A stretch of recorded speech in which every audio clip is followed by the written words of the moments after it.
বেগ, শুধুমাত্র নৌকার বেগ, সেখানে কোনো স্রোতের বেগ থাকবে না। অনুকূল বলবে সেখানে কি থাকবে, অনুকূল বললেই হবে সেটা কি x প্লাস ওয়াই। এবারে কোশ্চিনটা কি বলেছে দেখেন, কোশ্চিনটা বলেছে যে স্থির পানিতে নৌকার বেগ কত। আসবে না, স্রোত ওই দিকেই যাবে, তাহলে কি নৌকা আসবে বিপরীত দিকে, মানে এবার স্রোতের বিপরীতে আসবে। আসসালামু আলাইকুম, বিদ্যাবাড়ির ডিজিটাল ক্লাসরুম থেকে আপনাদের সবাইকে জানাচ্ছি স্বাগত। আপনাদের সাথে আমি আছি মোহাম্মদ রফিকুল ইসলাম। আজকে খুবই খুবই খুবই স্পেশাল একটি লাইভ বলবো এই লাইভ থেকে, কারণ যারা চাকরি প্রস্তুতি নিচ্ছেন, চাকরি বাজারে বিসিএস থেকে শুরু করে বিসিএস বলেন, আপনি 11 থেকে 20তম গ্রেডে আদার্স অনেক জব রয়েছে। তো যত জব রয়েছে এবং প্রাইমারি নিবন্ধন স্পেশালি বলছে আর কি, এই সকল চাকরি নিয়োগ পরীক্ষাতে একটা গুরুত্বপূর্ণ একটা টপিকস হচ্ছে নৌকা ও স্রোত সংক্রান্ত এই টপিকসটি ম্যাথের ক্ষেত্রে। তো এই ম্যাথটা অনেকের কাছে অনেক জটিল লাগে, আসলে ম্যাথটা খুবই ইজি, বাট আমরা অনেকে জটিল করে ফেলি। তো আসলে এই জটিল জটিল ম্যাথগুলোর ক্ষেত্রেই আমরা আজকে দেখব যে কিছু গুরুত্বপূর্ণ ম্যাথগুলো, অর্থাৎ important math but easy solution বা ইজি ট্রিক্স। ওকে, তাহলে চলুন আমরা শুরু করছি আজকের এই অংশটুকু। আমাদের নৌকা এবং স্রোত সংক্রান্ত যে ম্যাথগুলো রয়েছে, চলুন এক নজরে দেখে আসি।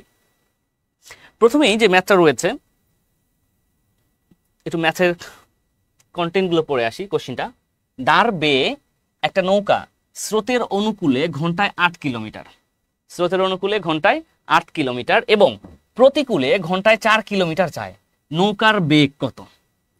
আমি শুরুতে আপনার একটা কথা বলতে চাই সবাইকেই, যে সবাই যারা আপনার অনেক বন্ধু রয়েছে, অনেক ছোট ভাই, অনেক বড় ভাই, অনেক ছোট আপু, অনেক বড় আপু রয়েছে, বা আপনার ফ্রেন্ড সার্কেল যারা রয়েছে, চাকরি প্রস্তুতি যাদের সঙ্গে নেন, তাদের ক্ষেত্রে বলছি সবাই এই লাইভটিকে তাদেরকে মেনশন করে দিন, অথবা চাইলে এই লাইভটি শেয়ার করতে পারেন। আমি প্রথমেই কিছু লেখা দেখাবো, জাস্ট 2 মিনিটের মতো। এই লেখাগুলো আপনারা নোট করে নিন, লাইভ সেশন যদিও, তবুও বলছি নোট করে নিন, কারণ এই যে লেখাগুলো আমি নোট করব, এই নোট থেকে সকল প্রশ্নের উত্তর চলে আসবে। তো চলুন আমরা হচ্ছে যে এখানে কিছু শুরুতেই কিছু ইম্পর্টেন্ট কিছু বিষয় নোট করব। আমরা ধরে নিব স্থির পানিতে নৌকা যখন চলে তখন পানি স্থির থাকতে পারে এবং কি পানিতে স্রোত থাকতে পারে। তো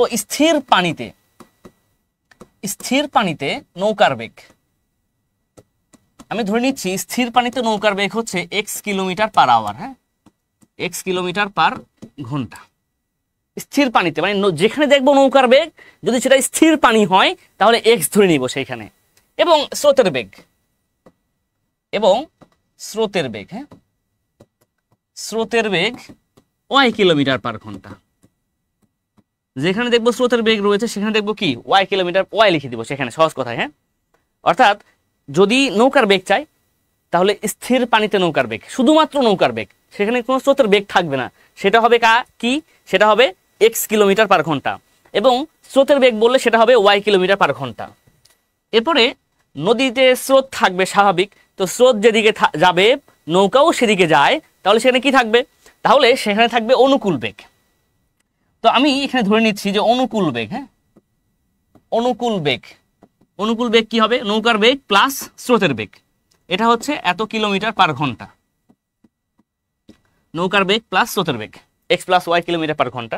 এরপরে আসছে একটা প্রতিকূল বেগ, অর্থাৎ নৌকা যাবে একদিকে কিন্তু স্রোত আসবে তার বিপরীত দিকে, তাহলে তাকে বলা হচ্ছে প্রতিকূল বেগ। তো প্রতিকূল বেগ সমান ধরে নিব আমরা x minus Y kilometre per ঘন্টা, x minus Y kilometre per ঘন্টা, এই অংশটুকু। আর দূরত্ব এবং বেগের ক্ষেত্রে আমাদের ফর্মুলা রয়েছে এরকম, ফর্মুলা হচ্ছে কি, দূরত্ব সমান কি, দূরত্ব সমান জানি যে বেগ গুণন সময়। তো এখান থেকেই আমরা সময় সমান কি পাবো, সময় সমান পাবো আমরা হচ্ছে যে দূরত্ব বাই বেগ। আবার এখান থেকে আমরা বেগ সমান কি পাবো, বেগ সমান পাবো দূরত্ব বাই সময়। তো মূলত এটা কিন্তু একটাই ফর্মুলা। হ্যাঁ, এই যে মূল ফর্মুলা হচ্ছে যেটা দূরত্ব সমান বেগ গুণন সময়, এখান থেকেই আসছে আপনার বেগ সমান কি দূরত্ব বাই সময়, আর সময় সমান দূরত্ব বাই বেগ। এখান থেকে কিন্তু দুইটা ফর্মুলা চলে আসছে। এখন এই যে আমি জাস্ট একটা বোর্ড লিখেছি, এইটা থেকে কিন্তু আপনার নৌকা এবং স্রোতের যাবতীয় যা অঙ্ক রয়েছে সবগুলো হয়ে যাবে। চলুন দেখে আসি, আপনারা কমেন্ট করবেন। হ্যাঁ, আমি যে কোশ্চেনগুলো করবো আপনারা জাস্ট কমেন্ট করবেন, তাহলেই হবে।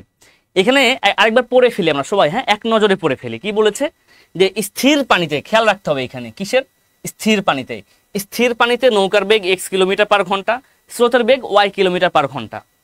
আর অনুকূল বেগ, এটা কার অনুকূল বেগ? নৌকার কিন্তু অনুকূল বেগ, হ্যাঁ নৌকার অনুকূল বেগ। আবার এটা হচ্ছে যে নৌকার প্রতিকূল বেগ, বুঝছেন এরকম। তো অনুকূল বেগ বলতে নৌকা যেদিকে যাবে স্রোত সেদিকে যাবে, তাকে বলা হচ্ছে অনুকূল বেগ। যেখানে দেখবো অনুকূল বেগ সেখানেই লিখবো এক্স প্লাস ওয়াই, যেখানে দেখবো প্রতিকূল বেগ সেখানে লিখবো এক্স মাইনাস ওয়াই, ব্যাস শেষ, আর কোনো কাজ নাই। চলুন এবার আমরা এই প্রশ্নের সমাধানটা করে ফেলি। কি বলেছে প্রশ্নে? যে দাঁড়বে একটা নৌকা স্রোতের অনুকূলে, দেখেন কিসে বলছে বলেন তো? স্রোতের অনুকূল। তো আমি আগেই বলেছি যে যখন অনুকূল বলবে সেখানে কি থাকবে? অনুকূল বললেই হবে সেটা কি? X plus y. তাহলে আমরা এখানে পাচ্ছি অনুকূল বলতে এখানে এক্স প্লাস ওয়াই পাচ্ছি। তাহলে কত কিলোমিটার? 8 কিলোমিটার। মানে এক্স প্লাস ওয়াই এর মান কত? এক্স প্লাস ওয়াই এর মান হচ্ছে 8 কিলোমিটার। এবং প্রতিকূল বেগ কি বলছে? প্রতিকূল বলতে আমরা কি বুঝি? যেখানে থাকবে প্রতিকূল বেগ সেখানে কি থাকবে? এক্স মাইনাস ওয়াই থাকবে। এক্স মাইনাস ওয়াই সমান কত হবে? 4 কিলোমিটার। এবার বলেছে আপনাকে যে নৌকার বেগ কত। কি বলেছে? নৌকার বেগ কত। তো নৌকার বেগকে কি দ্বারা প্রকাশ করা হয়? ওই যে প্রথমে ধরে নিয়েছিলাম স্থির পানিতে নৌকার বেগ। তাহলে নৌকার বেগ হচ্ছে এক্স। এক্স সমান সমান হোয়াট, এটা আপনাকে বের করতে হবে। দেখেন আমরা দুটো ইকুয়েশন পাইছি। কি কি ইকুয়েশন আমি লিখে নিই। প্রথম ইকুয়েশনটা হচ্ছে এরকম যে এক্স প্লাস ওয়াই ইকুয়াল হচ্ছে 8 আর এক্স মাইনাস ওয়াই ইকুয়াল হচ্ছে 4। ব্যাস। তো আপনাকে বের করতে হবে কার মান? এক্স এর মান বের করতে হবে। যোগ করলেই হয়ে যাবে। কিন্তু দেখেন যোগ করলে কি হবে? ওয়াই কাটা যাবে। এখানে এক্স আর এক্স যোগ করলে হবে কি? 2x সমান সমান 8 আর 4 কত হবে? 12। তো 2x সমান সমান 12। তাহলে এক্স এর মান কত পাবেন আপনি? 12/2 কত হবে? 6। এইটা কিন্তু আমার হচ্ছে যে নৌকার বেগ। দেখেন অ্যান্সার কিন্তু পেয়ে গেছি। অ্যান্সারটা কত? অ্যান্সারটা হচ্ছে 6। তাহলে নৌকার বেগ কত? নৌকার বেগ হচ্ছে এক্স এর মান, সেটা হচ্ছে 6 কিলোমিটার। ক্লিয়ার হয়েছেন কনসেপ্টটা? দেখেন তো এই অঙ্কগুলো করার জন্য আমি কিন্তু প্রথমেই যে লাইনগুলো লিখে দিয়েছি এই লাইনগুলো কিন্তু খুবই দরকারি ছিল। এই লাইনগুলো খুবই ইম্পর্টেন্ট, কারণ ওই যে লাইনগুলো লিখলাম ওই লাইনের উপর ডিপেন্ড করেই কিন্তু আমরা এই অঙ্কগুলো করলাম। যারা এই মুহূর্তে দেখলেন আসলে দেখেন তো কেমন লাগলো? হ্যাঁ, অনেক ইজি ম্যাথ। এটা নর্মালি আপনি করতে পারতেন, বাট আমি ওই ট্রিক্সের মাধ্যমে এটা দেখাইলাম। এই জন্য কি আপনার কাছে এটা আরো অনেক বেশি সহজ হয়ে যাবে। ওকে, এবার চলুন আরো একটা ম্যাথ দেখি। দেখবো, তবে ম্যাথ দেখার পূর্বে এটা আমরা আরেকবার দেখে আসি। হ্যাঁ, কি বলছে দেখেন যে স্থির পানিতে নৌকার বেগ এক্স কিলোমিটার, স্রোতের বেগ ওয়াই কিলোমিটার। নৌকার অনুকূল বেগ এক্স প্লাস ওয়াই কিলোমিটার, নৌকার প্রতিকূল বেগ এক্স মাইনাস ওয়াই কিলোমিটার। ওকে, তো এক্স ওয়াই, নৌকার বেগ এক্স, স্রোতের বেগ ওয়াই, প্রতিকূল বেগ এক্স প্লাস ওয়াই, সরি প্রতিকূল বেগ নয়, অনুকূল বেগ এক্স প্লাস ওয়াই এবং প্রতিকূল বেগ এক্স মাইনাস ওয়াই। এই 4টা লাইন জাস্ট, ব্যাস আপনার অঙ্কের সবগুলো অ্যান্সার হয়ে যাবে। চলুন নেক্সট যে কোশ্চিনটা রয়েছে এটা দেখে আসি। নেক্সট কোশ্চিনটা কি বলেছে? Same question. দাঁড়বে একটা নৌকা স্রোতের অনুকূলে, এখানে বলছে স্রোতের অনুকূলে ঘন্টায় 15 কিলোমিটার এবং প্রতিকূলে ঘন্টায় 5 কিলোমিটার যায়। বলছে স্রোতের গতি কত? দেখেন এটা কিন্তু পারবেন আপনি। হ্যাঁ, তাহলে কি হবে এখন দেখেন, খেয়াল করেন যে অনুকূলে বলছে, তো স্রোতের অনুকূল বলতে কি বুঝি আমরা? অনুকূল বলতেই বুঝি এক্স প্লাস ওয়াই। তো এক্স প্লাস ওয়াই সমান কত? এক্স প্লাস ওয়াই সমান 15 কিলোমিটার। আবার এখানে আরেকটা বলছে প্রতিকূল, তো প্রতিকূলে বেগটা কত? প্রতিকূল বলতে আমরা বুঝি এক্স মাইনাস ওয়াই, তো এক্স মাইনাস ওয়াই এর মান কত? 5 কিলোমিটার। এবার কিন্তু আমরা স্রোতের গতি যেহেতু চেয়েছে, মানে কার মান লাগবে? স্রোতের গতি হচ্ছে ওয়াই এর মান লাগবে। তাহলে ওয়াই মান বের করার জন্য আমরা মাইনাস করব। ওকে, মাইনাস করে দিলাম। মাইনাস করলে এখানে এক্স কাটা যাবে, থাকবে কি? 2y সমান 10। তাহলে ওয়াই এর মান কত এখানে বলেন তো? ওয়াই এর মান পেয়ে যাবো আমরা 5। এই দেখেন আমরা অঙ্কটা হয়ে গেল। তাহলে অ্যান্সারটা কত হবে? অ্যান্সারটা হবে স্রোতের গতি হচ্ছে 5। খুব সহজে করতে পারবেন কিন্তু। যদিও এই দুইটা ম্যাথ ছিল অনেক ইজি কোশ্চিন, অনেক ইজি ম্যাথ। আসেন একটু জটিল ম্যাথে চলে যাই আমরা আস্তে আস্তে। হ্যাঁ, এইবার দেখেন, এবার যে কোশ্চিনটা বলা হয়েছে একটু খেয়াল রাখতে হবে আমাদের। স্রোতের বিপরীতে, স্রোতের কিসে? বিপরীতে। তো একটু খেয়াল রাখতে হবে, স্রোতের বিপরীতে যখন বলছে, বিপরীত বলতে কি বুঝি? প্রতিকূল বুঝি।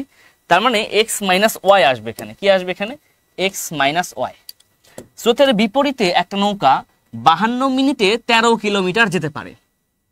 52 মিনিটে 13 কিলোমিটার যেতে পারে। এখানে যে ব্যাপারটা গুরুত্বপূর্ণ সেটা হচ্ছে যে আমরা যখন এক্স মাইনাস ওয়াই ছিল ওখানে কি মিনিট ছিল বলেন তো? আমার ছিল কি এক্স কিলোমিটার পার ঘন্টা, ওয়াই কিলোমিটার পার ঘন্টা, X plus Y kilometre per ঘন্টা, X minus Y kilometre per ঘন্টা। দেখেন তো কি কিলোমিটার পার ঘন্টা, প্রতি ঘন্টায় কতটুকু যায়? প্রতি মিনিটে কতটুকু যায় এমন কিন্তু কিছু বলা হয় নাই। এখানে একটা বিষয় আপনাকে একটু এডিট করে নিতে হবে। দেখেন, এডিট করতে বলতে আপনার একটা বিষয়ে একটু হস্তক্ষেপ করতে হবে, এরকম যেহেতু বিপরীত বলেছে x মাইনাস ওয়াই পাচ্ছি আমরা, কিন্তু এখানে বলছে 52 মিনিটে 13 কিলোমিটার যেতে পারে। এখন আপনাকে ভাবতে হবে 52 মিনিটে যদি 13 কিলোমিটার যায় তাহলে আমরা 1 ঘন্টায় কতটুকু যাবে।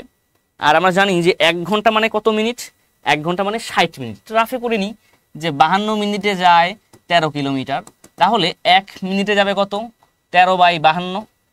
তাহলে বলেন 60 মিনিটে কতটুকু যাবে, 13 গুণন 60 ভাগ হচ্ছে যে 52।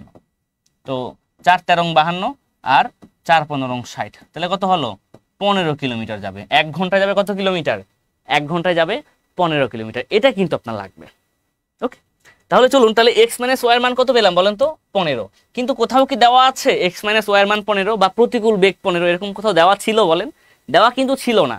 যেটা দেওয়া ছিল সেটা বলেছে একটা নৌকা 52 মিনিটে 13 কিলোমিটার যায়, ওটা বলা ছিল। এখন 52 মিনিটে 13 কিলোমিটার যায়, ওটাকে আমরা কনভার্ট করে নিয়ে আসলাম যে 60 মিনিটে বা 1 ঘন্টায় কতটুকু যাবে। ওই যে কিলোমিটার পার ঘন্টা একক, যেটা এককটাকে ঠিক রাখতে হবে। তাহলে x মাইনাস ওয়াই এর মান কত পেলাম, 15 পেলাম। এবার দেখেন আবার বলছে স্রোতের বেগ হচ্ছে 4 কিলোমিটার পার ঘন্টা। স্রোতের বেগ বলতে কি বুঝি আমরা, আমরা শুরুতে দেখেছিলাম স্রোতের বেগকে কি দ্বারা প্রকাশ করা হয়। কমেন্ট করবেন সবাই, জলদি জলদি কমেন্ট করেন দেখি। স্রোতের বেগ কি, স্রোতের বেগ কি কি কি হবে বলেন তো, x কিলোমিটার পার ঘন্টা নাকি y কিলোমিটার পার ঘন্টা, নাকি x প্লাস ওয়াই কিলোমিটার, নাকি x মাইনাস ওয়াই কিলোমিটার? এই কমেন্টটা সবাই করে, স্রোতের বেগ কোনটা হবে? মজা লাগবে কিন্তু। হ্যাঁ, থ্যাংক ইউ, ওয়াই লিখেছেন। তো স্রোতের বেগ ওয়াই মানে শুধু এটা শুধু কার মান, এটা শুধু কিন্তু ওয়াই এর মান। তাহলে এখানে আমি লিখি ওয়াই এর মান কত, এখানে ওয়াই এর মান 4। এবারে কোশ্চিনটা কি বলেছে দেখেন, কোশ্চিনটা বলেছে যে স্থির পানিতে নৌকার বেগ কত। তো স্থির পানিতে নৌকার বেগটা কি ছিল, স্থির পানিতে নৌকার বেগ ছিল x, প্রথমে ধরেছিলাম। তাহলে এখানে x এর মান হোয়াট চেয়েছে, x এর মান কত হবে এটা বের করতে বলেছে। এখন আমরা একটু খেয়াল করি, হ্যাঁ, যে এখানে x মাইনাস ওয়াই ইকুয়াল দেওয়া আছে 15 আর এখানে y এর মান দেওয়া আছে 4। তাহলে এখান থেকে x এর মান বের করতে পারবো না আমরা? অবশ্যই পারবো। এই y এর মানটা এখানে বসিয়ে দিই, তাহলে x মাইনাস ওয়াই এর মান কত, 4 সমান সমান হবে 15 এই লাইনটা থেকে। হ্যাঁ, তাহলে x সমান সমান কত হবে, এখানে -4 উপরে গেল +4, তাহলে 15 আর 4 কত হবে 19। তাহলে x এর মান কত পেলাম, 19 পেয়ে গেলাম, মানে 19 কিলোমিটার পার ঘন্টা। অর্থাৎ নৌকার বেগ কত হবে, নৌকার বেগ হবে 19 কিলোমিটার পার ঘন্টা। আসলে এই যে ট্রিক্সগুলো, এটাতে আপনাদের হেল্পফুল হচ্ছেন কিনা।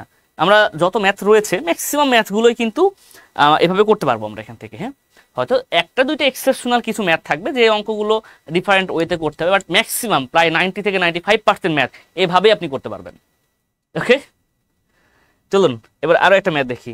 আমরা কিন্তু আস্তে আস্তে জটিল থেকে জটিলতর ম্যাথে চলে যাচ্ছি। হ্যাঁ, তো যারা মাত্র জয়েন করেছেন তাদের জন্য আবারও এই পেজটা দেখিয়ে দিচ্ছি, কারণ এই পেজের উপর নির্ভর করেই কিন্তু আমাদের ম্যাথগুলো করতে হচ্ছে।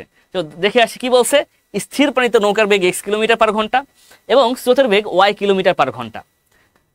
নৌকার অনুকূল বেগ x plus Y kilometre per ঘন্টা এবং নৌকার প্রতিকূল বেগ x minus Y kilometre per ঘন্টা।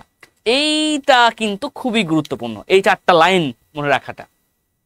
ওকে, এবার আমরা আরো একটা ম্যাথে চলে যাই। এই ম্যাথটা দেখবেন যে বিভিন্ন চাকরির নিয়োগ পরীক্ষাতে এই ম্যাথটা অনেক অনেক অনেক বার এসেছে। হ্যাঁ, অলরেডি দেখেন কি কি আমি এখানে দেখাই জাস্ট।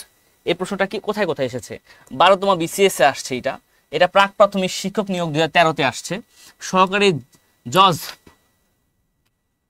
প্রাথমিক পরীক্ষা অর্থাৎ প্রিলিমিনারি পরীক্ষা সহকারী জর্জে যেটা, ওখানেও এসেছে 2011 সালে। এছাড়াও আরো অনেক বিভিন্ন পরীক্ষায় কিন্তু এটা এসেছে। তো চলুন আমরা এই অংশটা সলভ করা ট্রাই করি। প্রথমেই যে এখানে যেটা রয়েছে কি বলেছে, নৌকা নৌকা ও স্রোতের গতি ঘন্টায় 10 ও 5 কিলোমিটার। তার মানে কি বুঝি আমরা, ব্যাপারটা হচ্ছে যে নৌকার গতি ঘন্টায় 10 কিলোমিটার এবং স্রোতের গতি ঘন্টায় 5 কিলোমিটার। তো নৌকার গতি বলতে আমরা কি বুঝি, নৌকার গতি বলতে আমরা বুঝি হচ্ছে x এর মান, তাই না? নৌকার গতি বলতে আমরা কি বুঝি বলেন তো, x এর। ওকে, তাহলে x এর মান কত এখানে বলেন তো, ঘন্টায় 10 কিলোমিটার মানে x এর মান হচ্ছে 10। এরপরে স্রোতের গতি 5, তার মানে স্রোতের মান কার, y এর মান কত 5। এই দুটা মান কিন্তু আমার দেওয়া আছে। হ্যাঁ, এই দুটা মান কিন্তু আমার দেওয়া আছে। ওকে, এখন কি বলেছে কোশ্চিনটা দেখেন, কোশ্চিনটা বলেছে এরকম যে নদীপথে 45 কিলোমিটার দীর্ঘ পথ একবার অতিক্রম করে ফিরে আসতে কত সময় লাগবে। এখানে কি চেয়েছে বলেন, সময় চেয়েছে, তাই না? তাহলে যদি সময় চেয়ে থাকে, সময়ের সূত্রটা কি ছিল? আমি লিখেছিলাম, কিন্তু এই যে নোটে লিখেছিলাম সময়ের সূত্রটা কি ছিল দেখেন তো। সময় বের করার সূত্রটা কি? সময় বের করার সূত্র হচ্ছে দূরত্ব বাই বেগ। এটা কিন্তু সময় বের করার অরিজিনাল সূত্র। এই সূত্র আমাকে কাজে লাগাতে হবে। তাহলে দূরত্ব বাই কি? বেগ। তো সময়ের সূত্রটা আমি এখানে লিখে রাখি যে সময় সমান সমান কি হবে? সময় সমান হচ্ছে যে দূরত্ব বাই কি? দূরত্ব বাই বেগ। এটা আমার সময়ের সূত্র। এই সূত্র দিয়ে আমরা সময় বের করব। এখন এখানে আমরা দুইটা মান পেয়েছি। একটা হচ্ছে যে এক্স এর মান পেয়েছি হচ্ছে 10 কিলোমিটার, আর একটা হচ্ছে ওয়াই এর মান পেয়েছি আমরা 5 কিলোমিটার। ওকে, একটা হচ্ছে এক্স এর মান 10 আর একটা এক্স এর মান 5 কিলোমিটার, এটা পেয়েছি। এখন নদী পথ বলেছে, এখানে দেখবেন খেয়াল করেন কি পথ বলেছে? নদী পথ বলেছে। নদী পথে 45 কিলোমিটার, নদী পথে 45 কিলোমিটার দীর্ঘ পথ একবার অতিক্রম করে ফিরে আসতে কত সময় লাগবে? তো ধরে নিই, মনে করেন যে এটা আমাদের, এটা নয়, একটু অন্যভাবে নিই, আমাদের ছোট নদী চলে বাঁকে বাঁকে, বৈশাখ মাসে তার হাঁটু জল থাকে। তো ফ্যাক্টটা হচ্ছে যে আমরা ধরে নিচ্ছি এটা আমাদের ছোট নদী আঁকা বাঁকা পথে চলছে। হ্যাঁ, এখন মনে করেন যে এই এ পয়েন্ট থেকে বি পয়েন্ট, এটার মোট দূরত্ব হচ্ছে 45 কিলোমিটার। এ পয়েন্ট থেকে বি পয়েন্ট মোট দূরত্ব হচ্ছে 45 কিলোমিটার। এখন একটা নৌকা এ পয়েন্ট থেকে বি পয়েন্টে যাবে, হ্যাঁ 45 কিলোমিটার যাবে, গিয়ে আবার ওই বি পয়েন্ট থেকে এ পয়েন্টে ফিরে আসবে। এই যাওয়া এবং আসাতে তার মোট কত সময় লাগবে? এটা হচ্ছে মেন কোশ্চিন। এখন আপনি যদি খেয়াল করেন, নদীতে শুধু নৌকা যাবে তা নয়, নদীতে স্রোত থাকবে। আপনাকে মানে এটা প্রশ্নে না বললেও আপনার ধরে নিতে হবে। কেন? আপনাকে এখানে বলে দিয়েছে নৌকার বেগ ঘন্টায় 10 আর স্রোতের বেগ ঘন্টায় 5 কিলোমিটার। তার মানে মনে করেন যে যখন নৌকাটা এ পয়েন্ট থেকে বি পয়েন্টে যাচ্ছে, তখন স্রোত আছে, যে সাদা সাদা দাগ দিচ্ছি না, মনে করেন এগুলো স্রোত। তাহলে স্রোতের সঙ্গে সঙ্গে নৌকা যখন যাবে, তার যেতে কিন্তু কম সময় লাগবে। মানে স্রোতেরও গতি আছে, আবার কি নৌকারও গতি আছে, তাই না? তার কিন্তু যেতে কম সময় লাগবে। কতটুকু সময় লাগবে বের করে নিই। তাহলে অনুকূল বেগ, নৌকা মানে নৌকা যেদিকে যাবে স্রোতও সেদিকে যাবে, বা স্রোত যেদিকে যাবে নৌকাও সেদিকে যাবে, তাকে বলা হচ্ছে অনুকূল বেগ। তাহলে এখানে অনুকূল বেগ কত হবে বলেন তো? আমরা শিখেছি অনুকূল বেগ হচ্ছে এক্স প্লাস ওয়াই। তাহলে এখানে এক্স প্লাস ওয়াই এর মান কত? 10 আর 5 যোগ করলে কত হবে? 15। এটা হচ্ছে অনুকূল বেগ। আবার যখন সে বি পয়েন্ট থেকে এ পয়েন্টে ফিরে আসবে, তাই না, বি পয়েন্ট থেকে যখন সে এ পয়েন্টে ফিরে আসবে, তাহলে আমার স্রোত তো যাচ্ছে ওই দিকে, স্রোত তো আর উল্টা দিকে আসবে না, স্রোত ওই দিকেই যাবে। তাহলে কি নৌকা আসবে বিপরীত দিকে, মানে এবার স্রোতের বিপরীতে আসবে, যাকে বলা হচ্ছে প্রতিকূল বেগ। আর আমরা জানি প্রতিকূল বেগটা কি? প্রতিকূল বেগ হচ্ছে এক্স মাইনাস ওয়াই। তাহলে এক্স মাইনাস ওয়াই সমান কত হবে? 10 থেকে 5 বাদ দিলে থাকবে 5 কিলোমিটার। এটা কিন্তু, এটাকে বলা হচ্ছে অনুকূল বেগ। এটা লিখে দিই এখানে, এটাকে বলা হচ্ছে অনুকূল বেগ, আর এটাকে বলা হচ্ছে কি? প্রতিকূল বেগ। ওকে, এটাকে বলা হচ্ছে প্রতিকূল বেগ। তো অনুকূল বেগ হচ্ছে 15 আর প্রতিকূল বেগ হচ্ছে যে 5। এখন যেতে যে সময় লাগবে, ফিরে আসতেও কি একই সময় লাগবে? না, কখনোই নয়, বেশি লাগবে, স্রোতের বিপরীতে যেহেতু আসবে। এখন আসেন, আমার দূরত্ব কিন্তু সেম, দূরত্ব কত? 45 কিলোমিটার। তাহলে অনুকূল বেগে যাওয়ার সময় আমার কত সময় লাগবে? অনুকূলে যেতে কত সময় লাগবে? আমার দূরত্ব হচ্ছে 45, আর বেগ কত? যাওয়ার অনুকূল বেগ, বেগটা কত? বেগ হচ্ছে 15, তাই না? তাহলে 45 ভাগ 15, তাহলে কত লাগবে বলেন তো? এখানে 3 ঘন্টা সময়, 3 ঘন্টা লাগবে। কাটাকাটি করলে কত হবে? 3 ঘন্টা, 3 15 45, 3 ঘন্টা সময় লাগবে। যেতে লাগবে 3 ঘন্টা, আসতে আমি গেলাম 3 ঘন্টা, বাট ফিরে আসবো কত সময়? এবার ফিরে আসার সময়টা, ফিরে আসার সময় সূত্রটা সেম সূত্র। কি সূত্র? সূত্রটা হচ্ছে দূরত্ব বাই কত? দূরত্ব বাই হচ্ছে বেগ। এই একই সূত্র প্রয়োগ করতে হবে। এটা আমি মুছে দিলাম, দূরত্ব বাই বেগ। তাহলে এইবার আমার দূরত্ব কিন্তু সেম থাকবে। দূরত্ব কত? 45, আর বেগ কত? এখানে এই যে প্রতিকূল বেগ কত? এখানে প্রতিকূল বেগ হচ্ছে যে 5। তাহলে এখানে 5 দিয়ে ভাগ করব, তাহলে কত হবে? 5 নং 45, 9। এখানে কি হবে? 9 ঘন্টা। তাহলে আমার যেতে লাগছে 3 ঘন্টা, বাট ফেরত আসতে কত ঘন্টা সময় লাগলো? 9 ঘন্টা। দেখেন, যেতে লাগছে 3 ঘন্টা, ফেরত আসতে লাগছে 9 ঘন্টা। তাহলে মোট যাওয়া এবং আসাতে কত ঘন্টা সময় লাগলো? দেখেন, যাওয়া এবং আসাতে 9 আর 3 কত ঘন্টা? যোগ করলে 12 ঘন্টা অ্যান্সার পেয়ে যাবো আমরা। এটাই হচ্ছে আমাদের রাইট অ্যান্সার, যে 12 ঘন্টা। 9 আর 3 যোগ করলে হবে 12 ঘন্টা। তাহলে যাওয়া এবং আসাতে মোট কত সময় লাগছে? মোট লাগছে আমাদের 12 ঘন্টা। আমি একটু সময় নিয়ে বুঝাইলাম, কারণ এই অঙ্কগুলো অনেকেরই প্রবলেম হয়, এবং পরীক্ষায় যখন অঙ্কগুলো আসে, এই অঙ্কগুলো বেশি আসে পরীক্ষায়, যার কারণে এটা একটু সময় নিলাম যেন আপনাদের এই অঙ্কগুলো ক্লিয়ার থাকে আর কি। তো আমাকে একটু জানাবেন কমেন্টে যে মোটামুটি ক্লিয়ার কনসেপ্ট পেয়েছেন এই অঙ্কের। দুইটা সময় বের করতে হবে, যাওয়ার সময় একটা বের করতে হবে এবং আসার সময় একটা বের করতে হবে। দুইটা সময় আলাদা আলাদা বের করে জাস্ট যোগ করে দিতে হবে। এখন এরকম যত অঙ্ক আসুক না কেন আপনি অনায়াসে চাইলে কিন্তু বের করতে পারবেন। আপনি যখন পরীক্ষার হলে করবেন এত সময় কিন্তু লাগবে না। আমি জাস্ট আপনাদের যেহেতু বুঝাইলাম, বুঝানোর জন্য আপনাকে কি করলাম, এই যে প্রশ্নটা রয়েছে এটা একটু হালকা করে আমি একটু সময় নিয়ে বোঝানোর চেষ্টা করলাম। ওকে, থ্যাংক ইউ, আশা করি ক্লিয়ার হয়েছেন। তো এটা হচ্ছে এই অঙ্কগুলো। হ্যাঁ, আমরা চলুন আরো একটা ম্যাথ দেখে আসি। প্রকৃত গতি দেখেন, খেয়াল বলছে, কি বলছে, প্রকৃত গতি 60 মিনিটে 7 কিলোমিটার। প্রকৃত গতি হচ্ছে 60 মিনিটে 7 কিলোমিটার। তো 60 মিনিটে 7 কিলোমিটার যায় মানে কি, প্রতি ঘন্টা তার বেগ কত?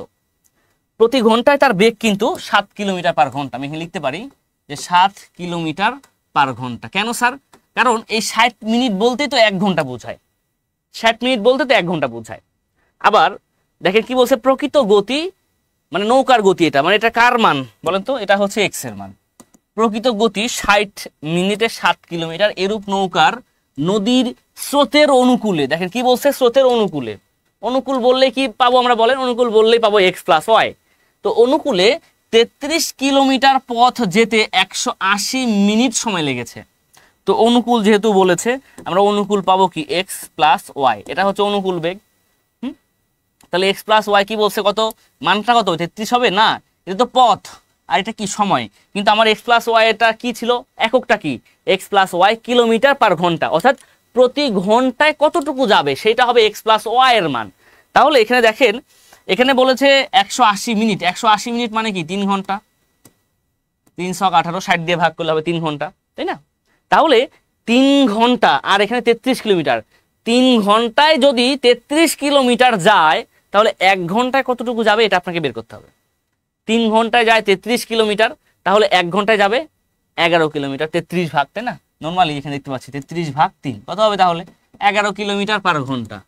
11 কিলোমিটার পার ঘন্টা। এটা কার মান? এটা কিন্তু আমার অনুকূল মানটা। হ্যাঁ, অর্থাৎ এক্স প্লাস ওয়াই এর মান 11 কিলোমিটার। হ্যাঁ, এক্স প্লাস ওয়াই এর মান কত, 11। আর এখানে কিন্তু এক্স এর মান পেয়েছি কত, এক্স এর মান পেয়েছি আমরা 7। এখন কোশ্চেনটা একটু খেয়াল করবো আমরা। যেতে লাগছে এই সময়, এখন বলছে ফিরে আসার সময় তার কত ঘন্টা সময় লাগবে। ফিরে আসার সময় তার কত ঘন্টা সময় লাগবে এটা আপনাকে বের করতে হবে। হ্যাঁ, ফিরে আসার সময়। তাহলে সে যদি অনুকূল বেগে যায় তাহলে কিসে ফিরে আসবে বলেন? অনুকূল বেগে গেলে সে অবশ্যই প্রতিকূল বেগে ফিরে আসবে, তাই না? স্রোতের অনুকূলে গিয়েছে তাহলে অবশ্যই ফিরে আসবে স্রোতের প্রতিকূলে। তো স্রোতের প্রতিকূল বেগ বলতে কি বুঝি আমরা, এক্স মাইনাস ওয়াই। এটা ইকুয়াল হোয়াট, এই মানটা আপনাকে বের করতে হবে। ওকে, এখন আমরা কিন্তু এক্স এর মান জানি 7। এক্স এর মান কিন্তু আমরা জানি 7। তাহলে বলেন তো ওয়াই এর মান কত হবে? ওয়াই এর মান বের করলেই তো হয়ে যাবে। তো এখানে আমি যদি এক্স এর মানটা, এই যে এক্স এর মান, এই মানটা যদি এইখানে বসিয়ে দিই তাহলে ওয়াই এর মান পেয়ে যাব না? হ্যাঁ, অবশ্যই পেয়ে যাবো। চলুন বসিয়ে দিই এখানে। কি হবে তাহলে? হবে এক্স এর মান বসালাম 7, 7 যোগ ওয়াই কত হবে 11। 7 যোগ ওয়াই সমান 11। তাহলে ওয়াই সমান কত হবে 11 মাইনাস 7। 11 মাইনাস 7 আর 11 মাইনাস 7 মানে কত? 11 মাইনাস 7 মানে হচ্ছে 4। ওকে, তাহলে ওয়াই এর মানও পেয়ে গেলাম, এক্স এর মানও পেয়ে গেলাম, ওয়াই এর মানও পেয়ে গেলাম। এখন এই মানটা এখানে বসিয়ে দিই। এক্স এর মান হচ্ছে 7 মাইনাস ওয়াই এর মান কত বলেন তো দেখি। ওয়াই এর মান হচ্ছে 4, 7 মাইনাস 4 তাহলে কত পেলাম? মোট 3। এটা কি বলেন তো? এটা গতি, তার মানে 3 কিলোমিটার পার ঘন্টা। 3 কিলোমিটার পার ঘন্টা, অর্থাৎ প্রতি ঘন্টায় সে আসবে কত? প্রতি ঘন্টায় সে আসবে 3 কিলোমিটার গতিতে। প্রতি ঘন্টায় সে আসবে 3 কিলোমিটার গতিতে। এখন এটা তো আমরা পেয়ে গেলাম। এখন আপনারা দেখছেন স্যার এখানে তো 3 ঘন্টা তো কোথাও নাই। সেটা তো 3 ঘন্টা নয়, এটা কি 3 কিলোমিটার পার ঘন্টা, অর্থাৎ সে তার গতিটা হবে 3 কিলোমিটার পার ঘন্টা। এখন মোট পথ কতটুকু? এই যে মোট পথ 33 কিলোমিটার। তাহলে 1 ঘন্টায় যদি সে 3 কিলোমিটার আসতে পারে তাহলে 33 কিলোমিটার আসতে তার কত ঘন্টা সময় লাগবে? তো সময় আপনাকে বের করতে হবে, যেহেতু এই যে এখানে প্রশ্ন বলতে সময় লাগবে। তো সময়ের সূত্রটা কি? আমরা জানি সময়ের সূত্র হচ্ছে দূরত্ব ভাগ কি, দূরত্ব ভাগ হচ্ছে বেগ। এখানে দূরত্ব কত? এখানে দূরত্ব 33 কিলোমিটার, বেগ কত? বেগ হচ্ছে 3 কিলোমিটার। তো 33 ভাগ 3 মানে কত? 11। 11 কি হবে? এটা হবে ঘন্টা। এই যে আমরা অ্যান্সারটা কিন্তু পেয়ে গেলাম। তার ফেরত আসতে কত সময় লাগবে? ফেরত আসতে সময় লাগবে 11 ঘন্টা। অনেকেই 9 অ্যান্সার করেছেন, ম্যাক্সিমামই 9 অ্যান্সার করেছে আপনারা। অনেকে 11, এরকম শহীদুল ইসলাম ভাই 11 অ্যান্সার করেছিলেন, এর উপরে করেছিলেন। রোকসানা মনিয়া 11 অ্যান্সার করেছেন, বাট অনেকে 9 অ্যান্সার করেছিলেন। ব্যাপারটা কি বোঝা গেছে দেখেন তো? আসলে আমি একটু ভেঙে ভেঙে বুঝেছি। এবং একটা জিনিস খেয়াল করেন, এই অঙ্কটা কতগুলা চাকরি পরীক্ষা আসছে একটু দেখেন, জাস্ট দেখেন। এটা সহকারী শিক্ষক নিয়োগ পরীক্ষা 2020 সালে আসছে, প্রাথমিক এটা, হ্যাঁ। এবারে প্রাক প্রাথমিক শিক্ষক নিয়োগ 2014 সালে আসছে। গুপ্ত সংকট পরিদপ্তরে সাইফার অফিসার আসছে 2005 সালে। গণযোগাযোগ অধিদপ্তরে সহকারী তথ্য অফিসার আসছে 2005 সালে। সহকারী তথ্য অফিসার 5 সালে। থানা শিক্ষা অফিসার এটিও যাকে বলা হচ্ছে, হ্যাঁ, এটা আসছে 2004 সালে। তো এই যে 11 থেকে 20তম গ্রেডের যে ব্যাপারটা আসি, যে 11 থেকে 20তম গ্রেডের নিয়োগ পরীক্ষাগুলোতে কিন্তু প্রশ্নগুলো বারবার রিপিট হয়। এটা কিন্তু খুবই কমন যে প্রশ্নগুলো বারবার কি হয়, রিপিট হয়। এখন এই রিপিট প্রশ্নগুলো আপনাকে ধরতে হবে, তাহলে কিন্তু হয়ে যায় মোটামুটি ভাবে। এই যে আমরা হচ্ছে এই একটুকু দেখাইলাম, তো আপনি এখন বাসায় ট্রাই করতে পারেন, বাসায় কিন্তু চেষ্টা করতে পারেন। আর আপনাদের সুখবর যেটা বলছি সেটা হচ্ছে যে কোটা সংস্কার হয়ে গেছে, কোটা থাকছে না ধরতে গেলে, হ্যাঁ। যে যৎসামান্যটুকু যে কোটা থাকলো, ওই কোটা আমি মনে করি যে একজন চাকরি প্রার্থী যারা রয়েছেন তাদের পড়াশোনার যে স্পিড থাকে, ওই স্পিডের কাছে ওইটুকু মেধা তার কিচ্ছু যায় আসে না। তো আমি ধরে নিতে পারি যে আসলে কোটা প্রায় নেই, বলতে গেলে প্রায় নেই। তো এখন এই যে 93% প্রজ্ঞাপনের উপর ভিত্তি করে যে মেধার ভিত্তিতে যে আপনাদের চাকরিটা হবে, চাকরি নিয়োগটা দেওয়া হবে, এখানে কিন্তু হিউজ পরিমাণ চাকরি হবে। বিশেষ করে প্রাথমিক শিক্ষক নিয়োগ পরীক্ষা, এরপর রেলওয়ে আছে, এগুলোতে অনেক বেশি কোটা ছিল। প্রাথমিক শিক্ষক নিয়োগে প্রায় 96% হতো কোটাতে নিয়োগ, এরপর রেলওয়েতে প্রায় 84% বেশি ছিল কোটায় নিয়োগ। এখন কিন্তু সম্পূর্ণ নিয়োগ হবে মেধায়। এখনো রেলওয়েতে সার্কুলার চলমান রয়েছে, আপনারা চাইলে আবেদন করতে পারেন এবং পড়াশোনার প্রস্তুতি নিতে পারেন। কারণ এখন এই মাসে হয়তোবা কোনো চাকরি মানে পরীক্ষা হবে না, বাট আশা করা যায় সেপ্টেম্বর থেকে বিভিন্ন চাকরি পরীক্ষা শুরু হয়ে যাবে। সেপ্টেম্বর থেকে বিভিন্ন চাকরি পরীক্ষা শুরু হয়ে যাবে। তাহলে এই যে শুরুর যে হবে, আপনি কি প্রস্তুত? তার জন্য আপনাকে শতভাগ প্রস্তুতি নিতে হবে। যদিও চাকরির পরীক্ষায় শতভাগ প্রস্তুতি হয় না, কিন্তু আপনাকে শতভাগ প্রস্তুতি না হলেও যেন সর্বোচ্চ প্রস্তুতি আপনার থাকে, এই ব্যাপারটা কিন্তু আপনাকে নোট রাখতে হবে। তাই এখন থেকেই সম্পূর্ণ মনোযোগ দিয়েই কিন্তু এই অংশটুকু আপনারা খেয়াল রাখতে হবে, হ্যাঁ। সম্পূর্ণ মনোযোগ দিয়েই কিন্তু আপনাকে পড়তে হবে, পড়ার টেবিলে বসতে হবে এবং পর্যাপ্ত সময় ওই টেবিলে থাকতে হবে। তার জন্য যতটুকু রয়েছে 4টা সাবজেক্ট মাত্র, বাংলা, ইংরেজি, সাধারণ জ্ঞান এবং গণিত, এই 4টা সাবজেক্টের একটা দক্ষতা আপনাকে অর্জন করতে হবে, যেখানে সর্বোচ্চ নম্বর প্রাপ্তি হলেই কিন্তু মানে সোনার হরিণ নামে খ্যাত সরকারি চাকরি সেটা কিন্তু আপনি পেতে পারেন। সাফল্যটা আপনার হয়ে যেতে পারে খুবই শীঘ্রই, যদি আপনি রেগুলার, সময় মাফিক, নিয়ম মাফিক এবং পরিকল্পনা মাফিক পড়াশোনা করেন পড়ার টেবিলে বসে থেকে। আর আপনাদের এই যে পরিকল্পনা মাফিক বলেন আর নিয়ম মাফিক যেটাই বলি না কেন, সেটা বিদ্যাবাড়ি আপনাকে দিচ্ছে এই 11 থেকে 20তম গ্রেডের স্পেশাল লাইফ কেয়ার এই ব্যাচ 7-এ। এই ব্যাচটি অতি দ্রুত শুরু হতে যাচ্ছে, যেটা একদম সম্পূর্ণ পরিকল্পনা মাফিক এই ব্যাচটি সাজানো হয়েছে। এবং এই ব্যাচের সার্বিক তত্ত্বাবধানে আমরা অনেকেই চিনেন, আমাদের শ্রদ্ধেয় শাওন স্যার থাকছেন এখানে, যে টোটাল তত্ত্বাবধানটা, হ্যাঁ, A to Z যে ব্যাপারটা রয়েছে আর কি, সার্বিক তত্ত্বাবধানে রয়েছে। এবং এই অংশটুকু একটা জিনিস খেয়াল করেন, এখানে যারা ভর্তি হবেন ঠিক তারা নয়, এখানে আপনাদের প্ল্যান মাফিক সাজানো হয়েছে।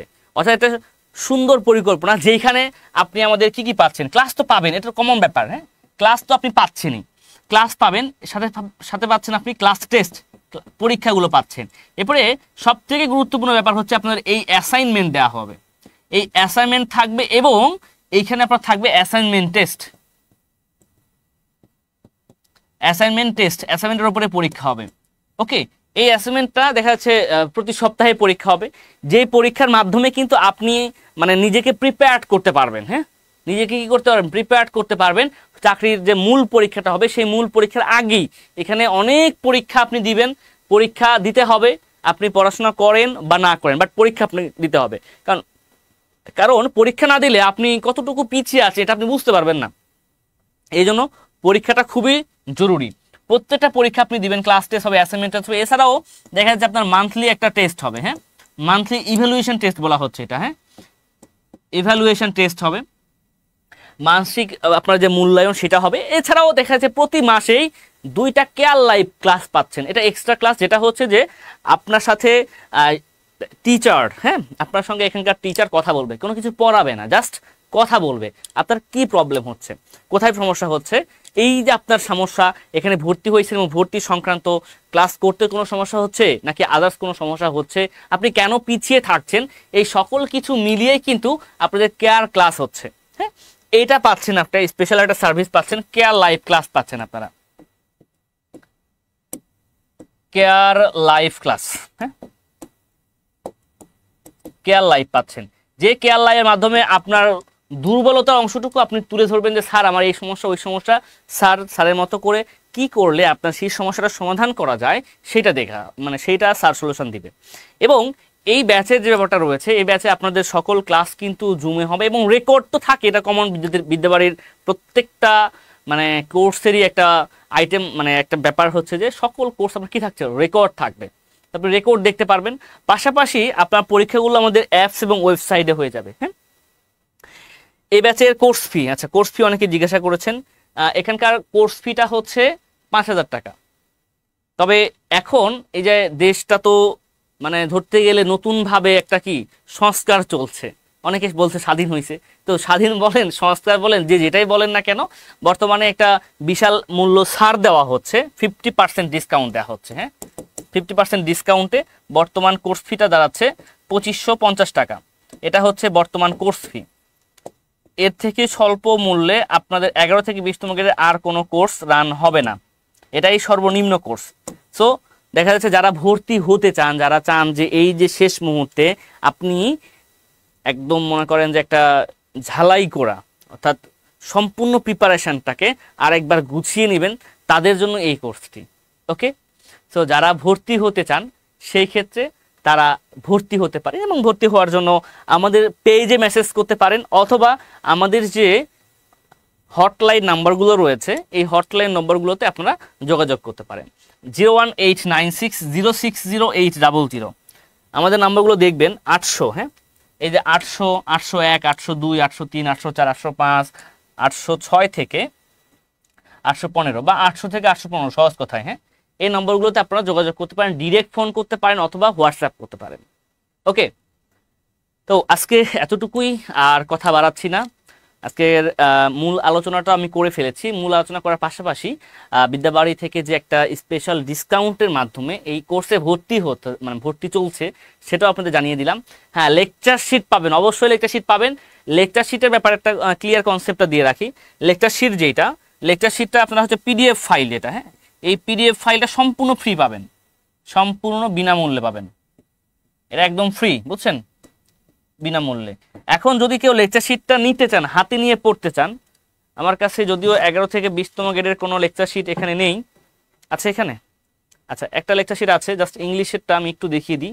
এই যে এটা ইংলিশের লেকচার শিট। হ্যাঁ, এখন যদি এই লেকচার শিটটা পিডিএফ বলতে কি আমি ফোনে পড়তে পারবো বা আমি কম্পিউটারে নিয়ে পড়তে পারবো, বাট যদি এই যে আমি এটা হাতে নিয়ে আছি, হাতে নিয়ে এটা আমি পড়তে চাই, সেক্ষেত্রে আপনাকে আলাদা পেমেন্ট করতে হবে, আলাদা পেমেন্ট করে আপনাকে এটা নিতে হবে। সেটা আমরা কুরিয়ার চার্জ মানে কুরিয়ার একদম হচ্ছে আপনাদের পাঠিয়ে দেওয়া হবে কুরিয়ার সহ। হ্যাঁ, তো সেটা হচ্ছে আলাদা ব্যাপার। বাট নর্মালি যে পিডিএফ ফাইলটা, এই যে এই বইটারই সম্পূর্ণ পিডিএফ থাকবে আপনার ফোনে।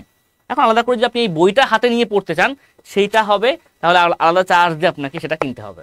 এতটুকুই। ওকে, তাহলে এই পর্যন্তই আজকের মতো। ইনশাল্লাহ দেখা হবে আপনাদের সাথে পরবর্তীতে কোনো লাইভে, সেই লাইভে আবারও থাকবেন ইনশাল্লাহ। তো আজকের মধ্যে এখানেই শেষ করব। ভালো থাকবেন সবাই, আল্লাহ হাফেজ।